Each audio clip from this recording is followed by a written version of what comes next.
Isabelle Périgot, je suis tout d'abord maire d'un petit village en Seine-et-Marne, petit village rural de 600 habitants, mais j'ai l'immense plaisir également de présider une très belle intercommunalité, communauté de communes qui regroupe 30 000 habitants, avec 21 communes à dominante également rurale.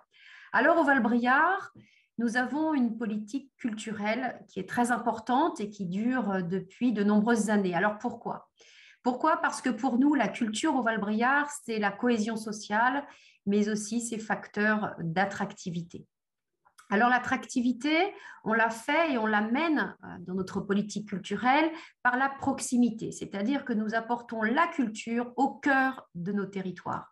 Et cette culture, pour qu'elle soit de proximité, nous souhaitons qu'elle soit à la fois accessible à tous, et c'est pour cela que, en dehors du programme annuel que nous montons, nous faisons un festival annuel, et d'ailleurs je vais en fêter les 10 ans cette année, un festival qui est totalement gratuit pour notre population et qui aussi permet d'accueillir tout handicap.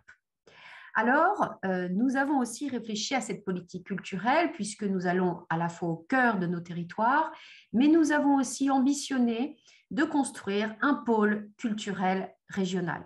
Ce pôle culturel régional, il comprend à la fois une salle de spectacle de 400 personnes assises et 700 debout, mais aussi des salles de répétition pour les professionnels, les amateurs, les scolaires, un atelier de création d'art plastique, de construction de décors, de salles dédiées à la peinture, à la sculpture, de confection de costumes également. C'est-à-dire que dans cet équipement, la culture, elle part du bout en bout. On pourra venir à la fois se représenter, mais aussi créer tout ce qui est décor, costumes et avec beaucoup d'ateliers qui sont attenants. Alors, vous voyez, ce pôle culturel aura un rayonnement alors à la fois régional, mais même international, je dirais, puisque nous allons accueillir des troupes en résidence à travers cela. Voilà comment, dans le milieu rural, on peut aussi répondre à cette culture qui est pour nous très importante et qui, je le rappelle, est facteur de lien social, de proximité, et nous ne le faisons pas seuls, puisqu'au niveau des financements, eh bien, nous sommes aidés par notre département et la région Île-de-France.